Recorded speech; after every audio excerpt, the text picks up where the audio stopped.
The Tiffany Nike Air Force 1 has been getting plenty of headlines recently, mostly because of that high price tag, $400, for a fairly simple shoe, a black Air Force 1 with the Tiffany blue swoosh. Today I'm going to show you how I made a custom version of the Tiffany Nike Air Force 1 for a little over $100. Stay tuned.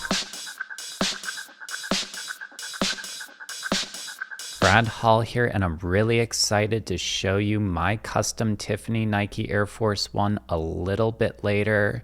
I know it's a very simple custom, but I was still pleasantly surprised by how well it came out. I would feel very proud to wear these in public. Now, even though this shoe has been getting a lot of flack for being so simple and so expensive at the same time, I do think it's a pretty nice looking shoe. Simple is in no way a bad thing, especially when you see all of those custom Tiffany Nikes.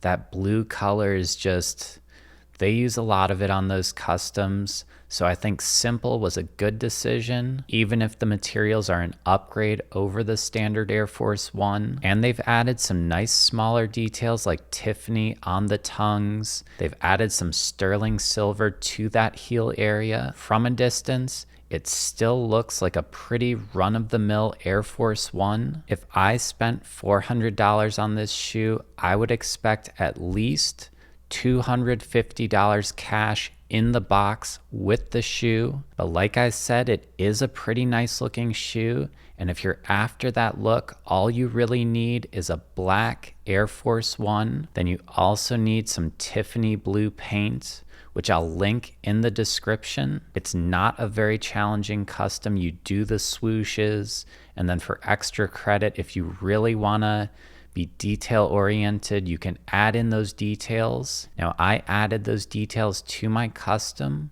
so you're gonna see how I did that and how I did the entire custom right now. The very first thing I did was use this deglazer.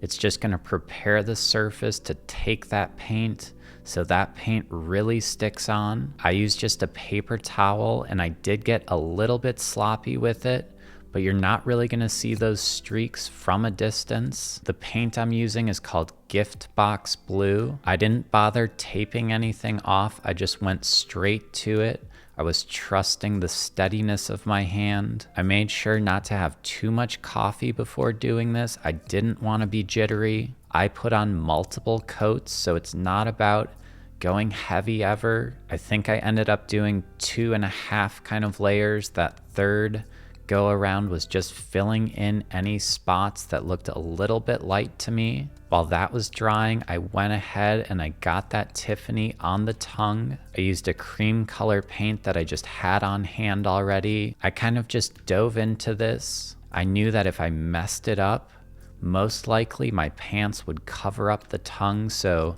it wouldn't be the end of the world. Fortunately, the first one did come out pretty well. It clearly reads Tiffany. The second one was a little bit sloppier, but I think that was my fault. I should have cleaned the brush a little bit before attempting it. Now, I wanted to do that sterling silver detail on the heel. I didn't want to spend the money on actual silver, so I used this 3M product. It's a damage-free hanging device. It holds up to 1/2 pound, so I think that's strong enough to rest on the back of the shoe. To remove the hook, I used a pair of snips. That actually worked really well. I used the adhesive strip that was supplied with the hanger, and I pressed it into place for maybe about 30 seconds or so. Then I had to trim off the extra adhesive bits. This turned out to be a lot harder than I was expecting. The second time around, I pre-trimmed the adhesive, and this made it so much easier. So definitely do it that way if you're gonna use these 3M hangers. On the actual shoe, there is some writing, so I wanted to duplicate that on my custom version. I used a Sharpie and just tried to get the information onto the back. That attention to detail really takes this custom to the next level. And here is the shoe. Like I said, it's a very simple custom. I think they came out really, really well. swooshes, they look good. And the small details, they do actually look pretty nice. Let's see if I can get that heel. And there's that heel too. Those small details, they're there. If someone gets really close to your foot, they'll see them. But for the most part, it's all about that swoosh. So I hope this was helpful. If you've been wanting to customize a shoe, this is a great first customization project. It's very easy, and I think you're going to be really happy with the results. So if you attempt it, good luck, and thanks for watching.